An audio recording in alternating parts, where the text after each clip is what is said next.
the hardest part that you're in is right now, where conceptually your brain's going to tell you that change is painful. It's going to tell you all these stories. Oh, but what happens if I want to just go and do that or this? Yeah, I'm a fun guy, and come saving on. money isn't fun. I want to tip my old employers. I'm a generous guy. Exactly. So your brain's telling you that there's fear with that, right? Once we get through that first little bit and you've got $1,000 in the bank, you're like, Right. fuck, well, I did that in 3 weeks. That's when you're like, okay, worrying so much about being the light and breezy fun guy when it comes to finances falls away compared to everything else. Not rich yet. All right, hello. Jace, welcome back, buddy. Thank you. How you been? Really good. Thank you. How are you? Yeah, good. I'm super excited for today, actually, because today we've got Ned who's joined us as a guest, and we're going to deep dive into his finances. I'm really pumped about this. Not to learn more about your finances, Ned, but just because when you're talking in theory and, you know, it's really easy to talk about that, but when you're doing it in practice and live, and we're walking into God knows what at the moment, Ned, we'll see. Yeah. So I'm really excited about that. So welcome. Thanks for coming. Yeah, thanks. Tell us a little bit about yourself. Who are you? What do you do? Yeah, Where sure. you from? So I am 26 years old. Turning 27 next month. Oh, happy birthday. Yeah. It's the birthday month. So I work in media. I manage various kind of podcast shows, and I do videography as well. Awesome. I'm based in Sydney, and grew up in Sydney. And I guess regarding my finances, I feel like it's not. I don't feel like it's a crazy problem in terms of. Well, I'm just not fully sure. I don't have too much savings, and I guess like there probably is some levers to pull, and I'm probably not fully aware of what I might be doing wrong. So yeah. It's really funny because it sounds like you're in the same situation of a lot of people that we speak to, which is they're not sort of sure what else there is. They're doing everything that they think they should be doing with the knowledge that they know, and then after a short conversation, hopefully after today, their mind sort of opens up to this whole new reality. Yep. The thing that I want to say before we get into this is thanks for being here. Thanks for putting yourself out there. A lot of people don't do that. And I think more people should talk about finances because it's so important, but it's sort of just hidden under a rug. And, you know, we've got to move that taboo to the side. And one way is to talk about it more. The second thing is that, you know, Jas and I have a really big philosophy about not judging people's situation. And I talk a lot about, you know, it's not anyone's fault of the situation that they're in because it's just a lack of knowledge. Yep. School's been great to teach us about Pythagoras' theorem that I've never fucking used since school finished. But other than that, I really wish they taught me how to do a tax return and about compound interest and budgeting and all of that sort of stuff. So now, you know, we've sort of taken it upon ourselves to go and re-educate the entire world, and hopefully we can do parts of that. So, talk to us about when it comes to money. What's your thoughts with it? Is there any preconceived ideas or myths or behaviours that you have around how you approach your finances? Yeah, I don't like being too feeling uptight about my money, and I kind of like the idea of associating myself with finances as quite relaxed, and if I'm in the moment and it feels like it's going to add to that moment with friends or by myself, I'll do it. I'll buy the almond croissant, I'll have the coffee. Yeah. Obviously, this mindset, I'm starting to become more aware that this mindset of living in the moment, you do that every single day, for 12 hours a day, like you're just going to be adding up heaps of extra costs. Yeah. You don't really feel it until you're like, okay, well, I've only got 3K savings. Yeah. And I'm 26. Yeah. And What's going to happen now? Yeah. You know, I earn, 1,600 Aussie a week. Like, what's going on? Yeah. So I guess it's I want to have a more mature mindset, and I'm just conscious of the educational aspect and being like, okay, if I'm aware of a couple of things here and there, I can still use money the way that I want to use it, but achieve my goals. Yeah, totally. And I think that's what we're all about, isn't it, Jace? Sure. I mean, like what we kind of spoke about in our previous episode, it's a lot of it is the mindset thing, and it's very psychological of how you think about your money. It's what we do is kind of coach you to, it's not about sticking just to a budget. It's about how you think about different things and how that could affect you in the long run, also in the short term run. So it's really important to go through that. Everything that we do sort of starts with like an end goal. So if we just spend a couple of minutes maybe talking to you about when it comes to finances, think 12 months, 3 years, 5 years down the track. What's something that sort of stands out for you as a goal that you want to achieve? Yeah, for sure. So I think 5 years down the track, I do want to, I've never really thought about 3 to 5 years down the track. So I'm not really. I know, and that's why we're going to force you to do it, right? Yeah. So it's probably important to think about. Then you can have something to go towards. So let's just pause there for a sec, because that's a really common thing. The people that we speak to are just going through life on the regular, thinking about this week, this day, maybe this month. You've got your birthday coming up next month, so you might be thinking about that. But if you are struggling with that in your situation, but also other people that are listening to this, there's 3 sort of common threads that people can think about. Number 1 is, what do you want to see in terms of your bank balance? So in terms of the savings that you have. Number 2 is, what do you want to see with the debt, if you have any debt? Or number 3 is, what do you want to see with the assets that you have, whether that's investments, a jet ski, whatever else, or a drone. There's a whole bunch of stuff that we can look at with that. So of any of those 3 pillars, is anything like that sort of stand out? I still have some university debt, and I still have some debt to my parents. Yeah. So the university debt's around 20,000. Yeah. And my debt to my parents is about 10,000. Okay. Yeah.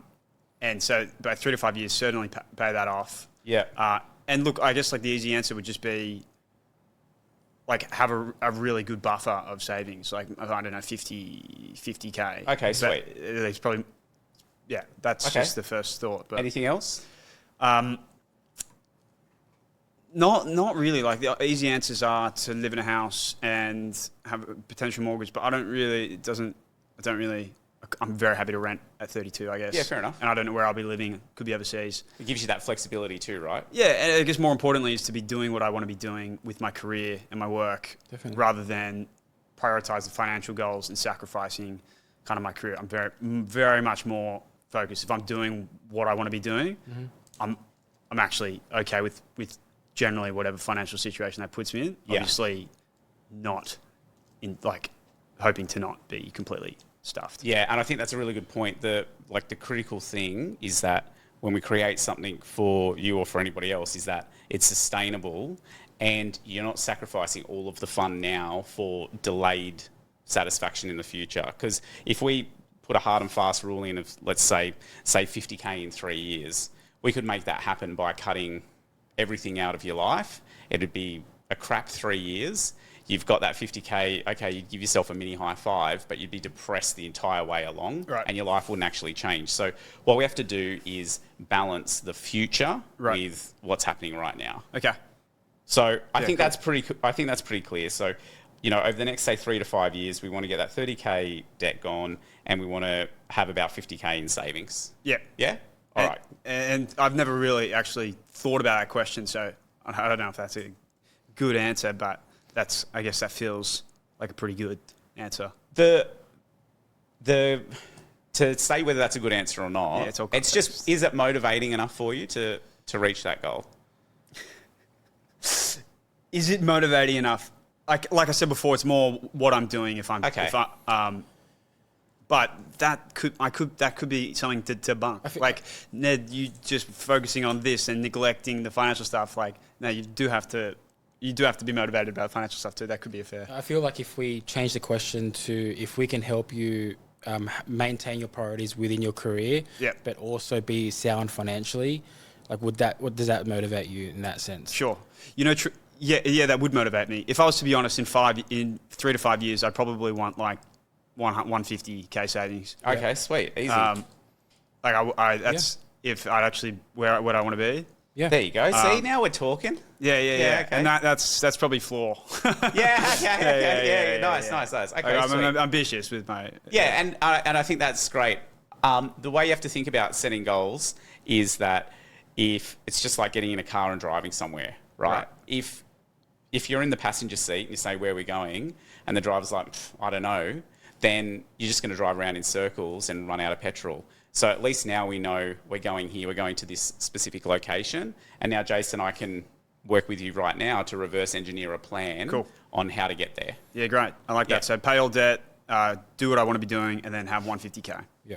Awesome. Okay, so that ends up being, let's say, 180K that we've got to find from where we are now to in the next 5 years. So what's that math end up being per year, Jace? Something like 35, something like that. About 35 and some change. Yeah.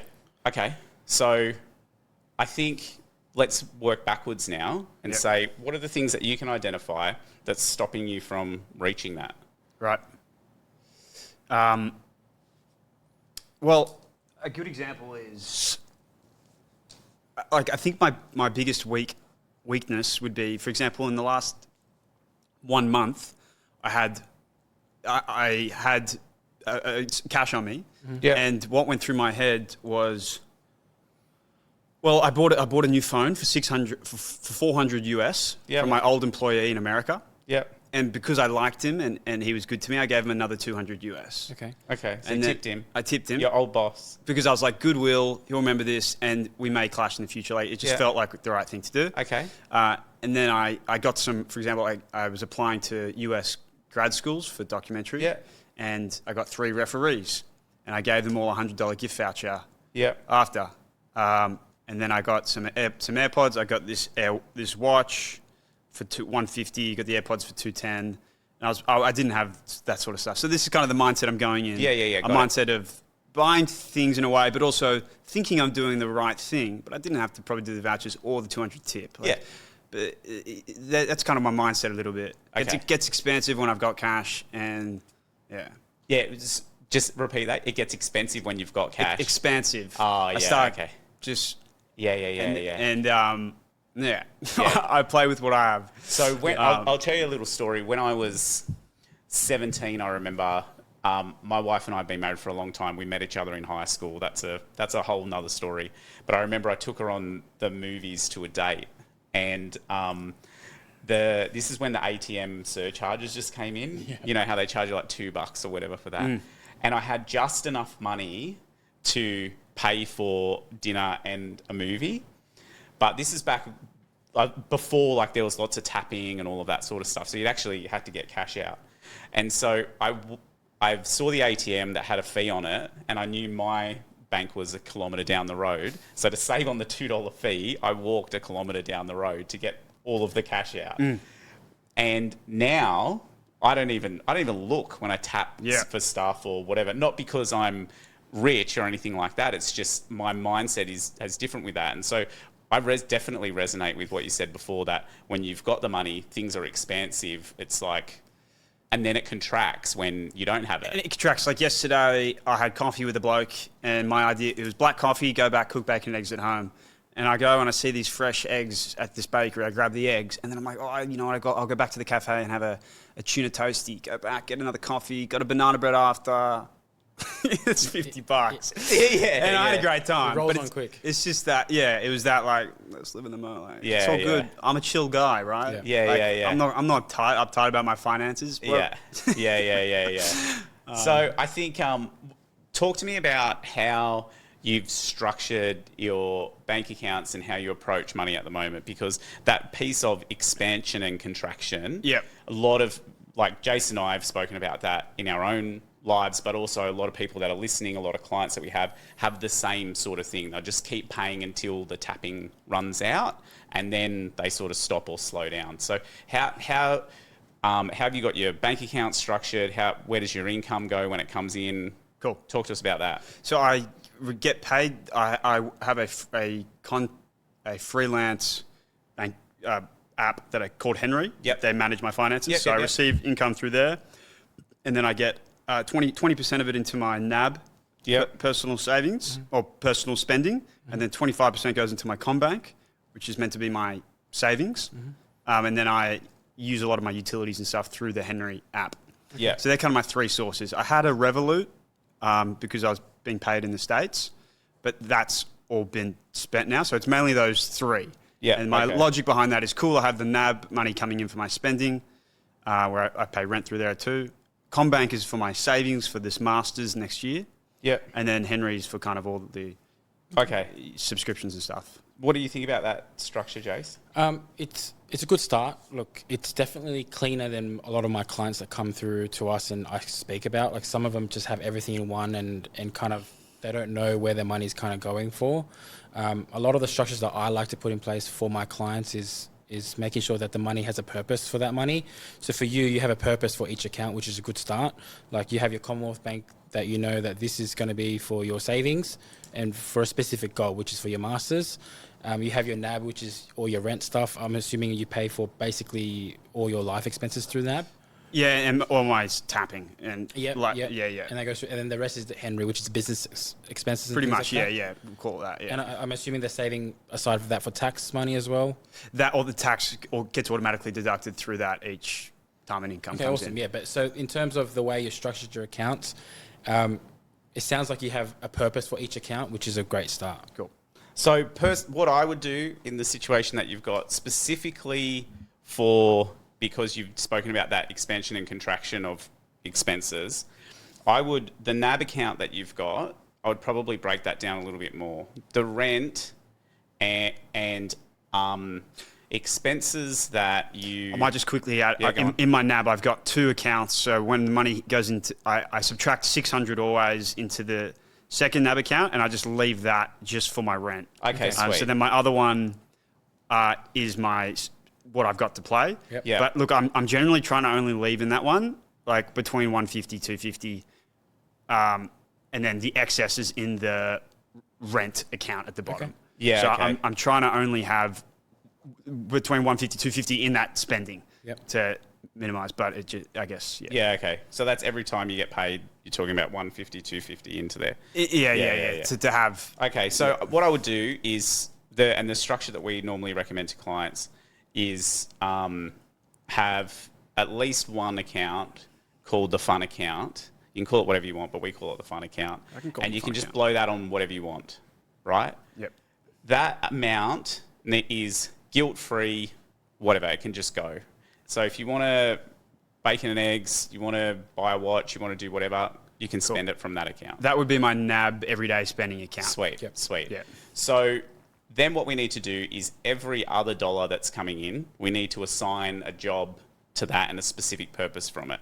And I think what we've got to do is probably off air do like a more detailed master plan for you, what we call a master plan. Yep. Because from what you're saying with 150 or 250, it's like this or that, or it's like, let's get a specific amount specifically each week for that. to play with. Yeah, definitely. Okay. So your fun account's there. You can expand and contract in that as much as you want. Right. Why I love having a fun account is I've got one and I use it with my family, and it almost creates like a little game to see how far you can make the money go. Before I set it up, we would be smashing, 20 beers at the pub, then get home and you want to Uber Eats a kebab or something like that, which costs $45 for a kebab and chips or something because they've delivered it to you, plus tip, plus service fee, plus everything else. And then it just runs away forever. Now, let's just say we put $100 a week in the fun account. It's a game to think about how far we can get that to expand. Yep. And how much we can get out of that. I went the other night on Sunday. I think there was like $50 left in the fun account. And I said to my wife, I want to go out for dinner. She goes, well, where are we going to go for $50? And I found a place that was just local in the area. They do kids eat free on a Sunday. So we actually went, had two main meals. The kids ate free and I had two schooners for $50. Wow. That wouldn't have even come to my mind. I wouldn't have even looked at that before. Yeah. It would have just ran away. So that would be my first suggestion to you would be, let's set up a fun account. The second one would be, let's do a master plan with you to reverse engineer that 180K number. And considering that most likely your income's going to increase over time, we can step that up over time. So the first 6 months might be this amount, and then the next 6 months might be that amount. But we'll work on percentages so that as those amounts increase, if you get some extra, you can still put it aside to pay that off. Okay, cool.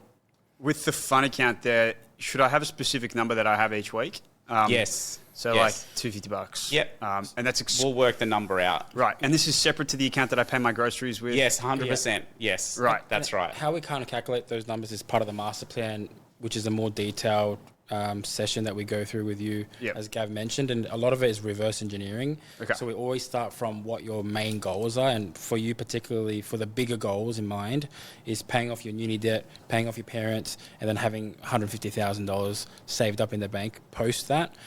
So if you reverse engineer that, we worked it out, it's about $35K a year. Yeah. For 5 years. That works out to be about $800 to $900 every week that you have to have in surplus Right. to be able to hit your goals for 5 years straight. Right. So then naturally to reverse engineer that, we go from your income, we minus $900, which is your goal, put that aside. What's left is for you to live your life every day. Right? And then we kind of give you realistic numbers of, if you were to do that, this is how you'd have to live in a specific way.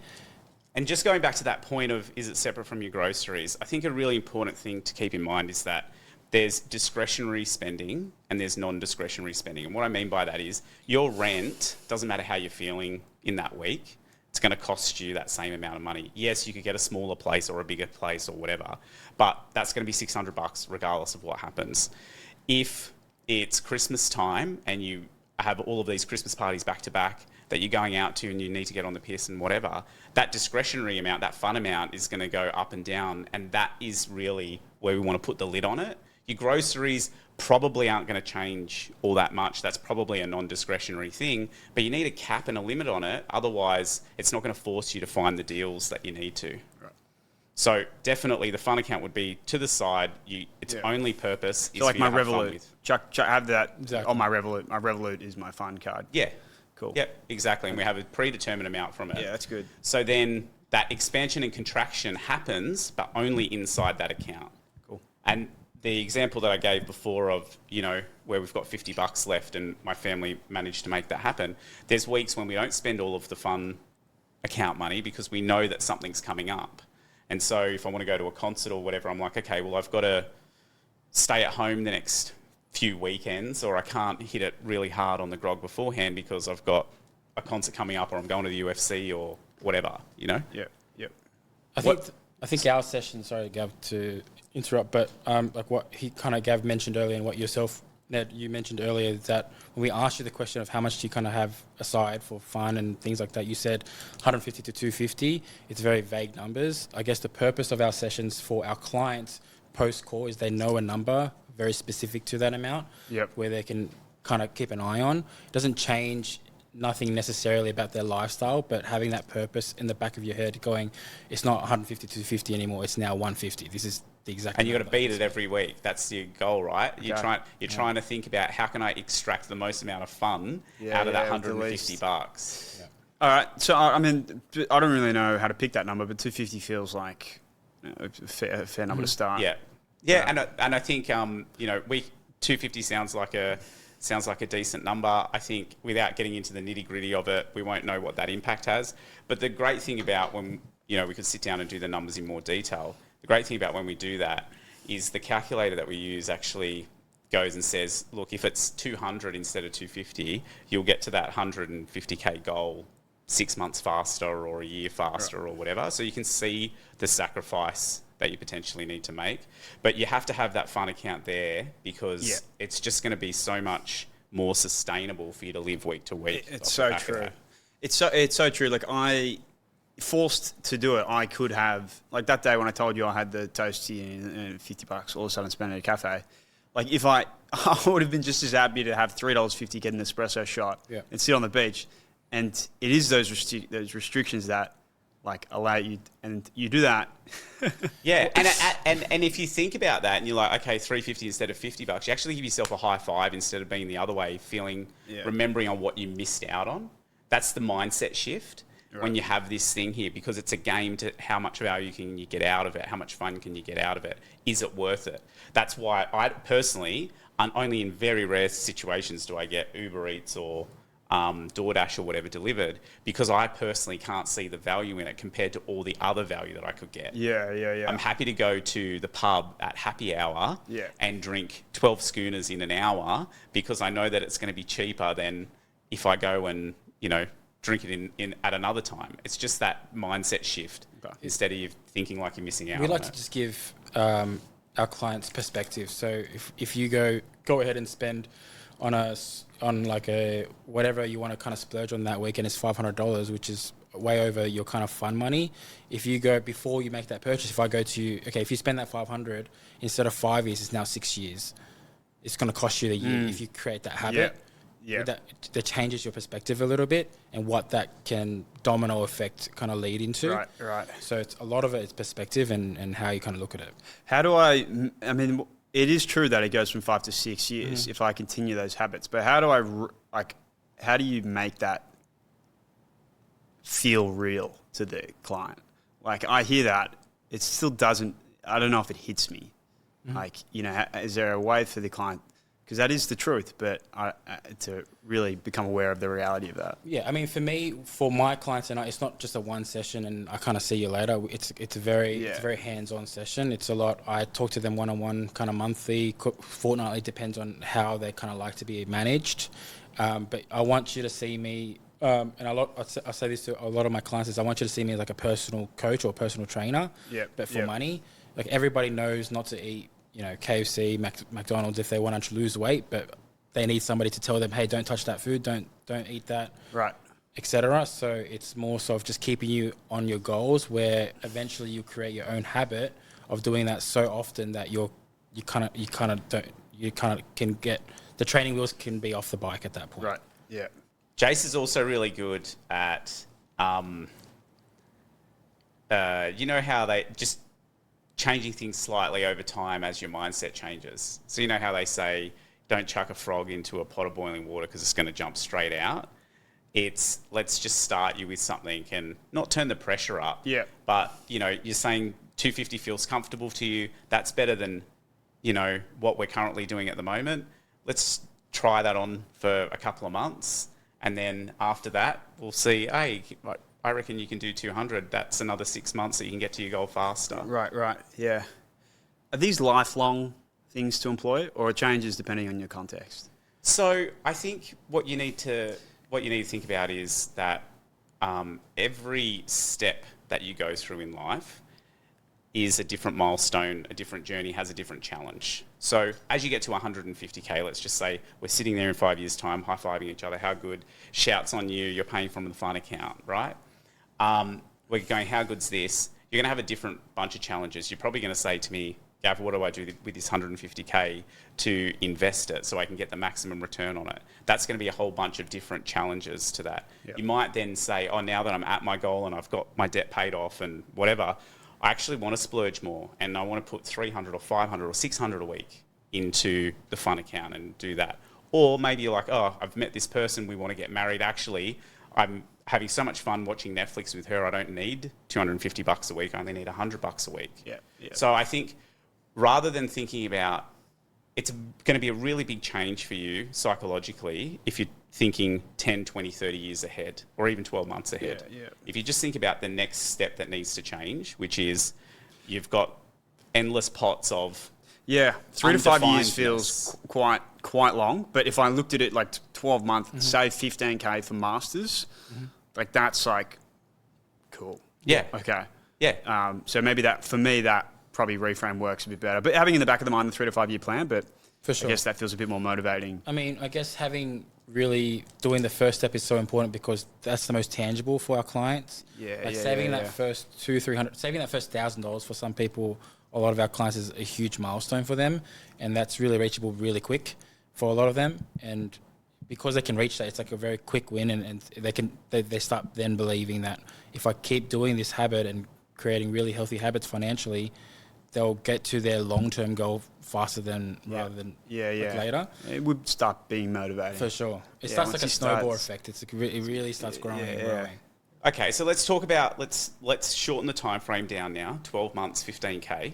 12 months, 15K savings. Okay, so let's talk about what are the things that are going to sabotage that or get in the way?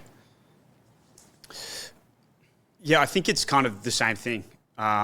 Just that daily not having boundaries, really not being aware, and just like it's that each day changing that mindset a bit and just like, okay, cool, we're going to do this. If I did have the fun account, over time that just stacks. Like it's each week you're saving money and you're putting it into the finance bank. I think that's kind of the trick. Yeah. It is. And when you start seeing that start building and you're like, it's basically you got to save $300 a week to get there. So when you see that $300 a week and then you've got $3,000, $5,000, $6,000, $7,000, and you see that building, that's where the motivation's going to come from. Yeah. The hardest part that you're in is right now where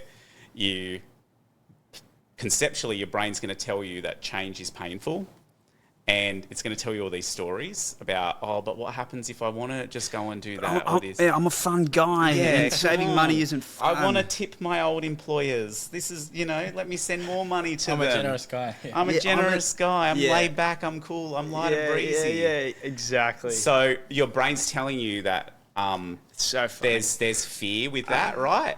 But once, and we can help you through this. Once we get through that first little bit, and you've got $1,000 in the bank, and you're like, fuck, I did that in 3 weeks. That's when you're like, okay, worrying so much about being the light and breezy fun guy when it comes to finances falls away compared to everything else. So funny, it's the ego's trying to make me spend the money on just like that's where it went to get me to spend it. It's buying gift cards and tipping my old boss. Yeah. A lot of it's basic math. So if we break it down, like you mentioned, you have $3,000 in savings. In terms of income wise, you mentioned you make about $1,600 in your bank account every week. Yeah, it's probably around $1,800. What would you say per week you spend on expenses, just your rent, including with the food and everything like that? Yeah, I mean, I think it was it's probably like 800. Okay. So, including rent? Yeah, including rent. Including per week. It would probably be around maybe 1,100. Okay. So, I guess theoretically, just as a financial overview, you should have $500 left over. Yeah. Is that right? Yeah. If you really think about that, that's 6 weeks that you should have $3,000. Yeah. But you have $3,000 right now, and you've been doing this for a long time. Yeah. So if you really think about that, if you just break it down, like you just said, you have $500 without we even looked in your finances, like expense-wise, you should have $3,000 in 6 weeks. Yeah. No, I should. And I just think I get caught in the trap of I have those separate accounts, but I still know there's money in there. Exactly. I'm just kind of like, yeah. So that's a common thing, right? And this way of setting up these different accounts, this is how I manage my own finances. This is how Jace does his. This is how every client that we ever speak to does it. The Achilles heel in all of it is transferring money and stealing it from another source and putting it in the fun account or whatever else. What we say to people is that when you do that, or if you're even thinking about doing that, what you're saying is that the money that you need to spend right now is more important than the purpose that it was set for. So let's just say we're down the track and we've got $6,000 in your savings account for your masters, right? And you've got no money left in your fun account and you want to go out with the boys and get pissed, and you think about transferring $500 from your master's account back to your fun account. What you're really saying by doing that is that getting pissed with the boys is more important than the masters. And so that's the psychological shift that you need to take away in putting this in practice every single week. Yeah. You can't really beat around the bush. It's you got to mature.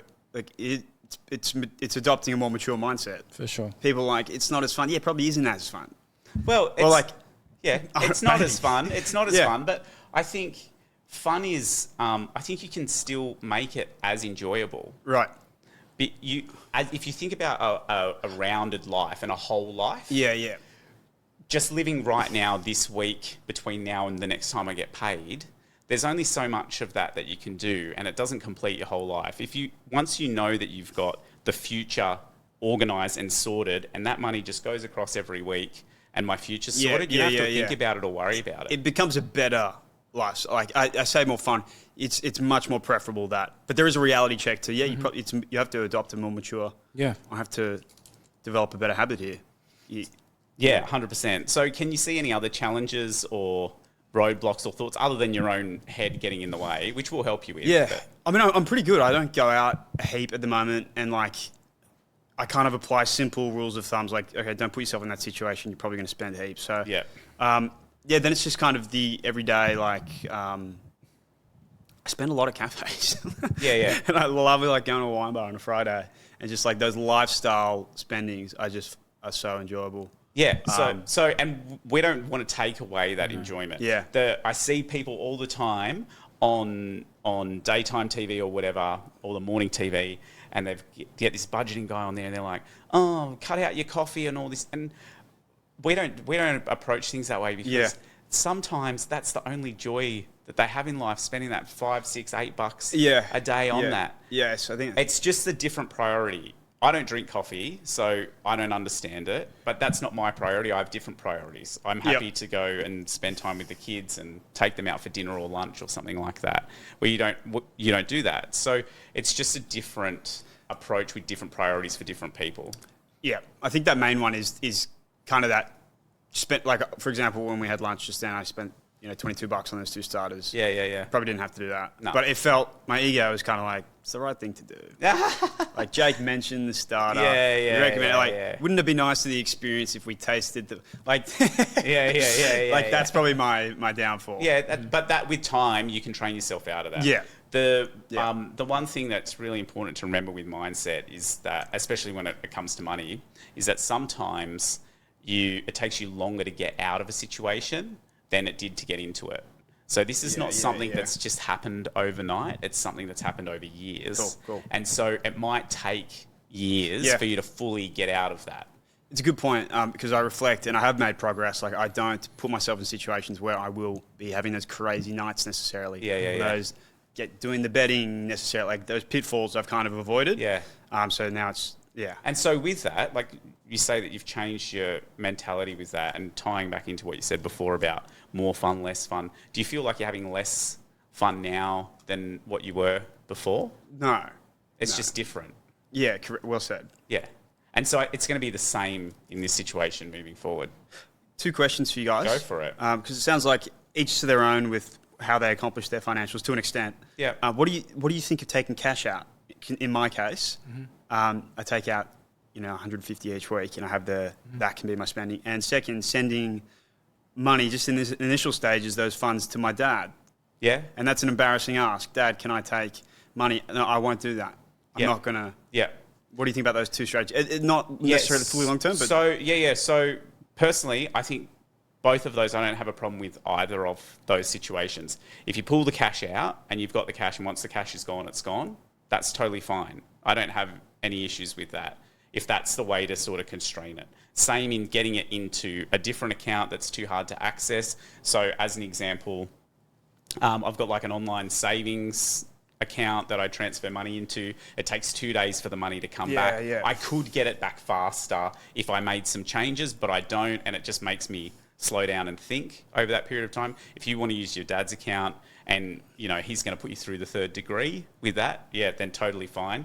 What we do with clients is that we link our software directly into their accounts, and so we can see where they're spending the money. And so the daddies over here give you a phone call and tell you that you've overspent. Yeah. So we sort of have that overwatch over you to say, well, you might get away with it today, but when we review stuff at the end of the week, we're going to ask questions of you. If I was to be a client with you guys, that would actually be kind of nice, because you just know I don't have to do the manual putting in separate accounts. Like, I know you guys are watching, and you got my best interest, so it's kind of like a nice additional security layer. So and obviously we can't transfer money anywhere. It's all your cash in your accounts. Of course. But we've got the overwatch there to make sure that you're sticking to the plan. Going back to your cash question, I guess it doesn't matter how you kind of label it, whether it's fund money in a NAB account or you physically get cash out. Yeah, or Ned's Almond Croissant account. The structure itself is always going to be the same. And what the purpose of that structure is for. If your structure that works for you is taking out $250 in cash every week, and that's the money that you can do whatever you want with, by all means go for it. We like to work around our clients' like kind of thinking. A lot of people have different thoughts and what works for them. So we like to adjust around them. But at the end of the day, it's relatively the same structure. It's just how it's presented is different. Okay. So other questions that you've got for us in terms of your situation? Can you see any other challenges in this, like working live from here?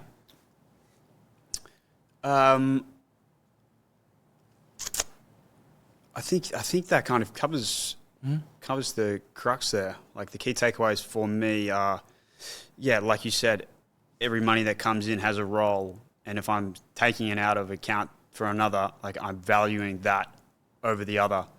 And yeah, having the fun account tactic does allow me in the moment of that week to, it's not even difficult. You just kind of redirect a little bit about what you're trying to do. So that's really useful. I think I will give it to Dad, and I think I will do the cash because it's just simple restrictions. And the cash is kind of, I don't know, I think it's kind of fun. So Yeah, it's good. Yeah, I think that's a good idea for you in your situation. Yeah. Well, anything from you, Jace? No, everything's all. I appreciate you coming on today. Hopefully, in a few months, we'll do an update with you and see how you've gone and make sure. Savings 2K. Yeah, 2K. You've gone backwards. Zero. No, we won't let that happen. I'll make sure that we reach out off air and get everything set up for you properly, and can't wait to hear all of your success soon. Yeah, thanks, Gavin. Yeah. Thanks, Jason. Sorry. All right. Cheers, guys. Not rich.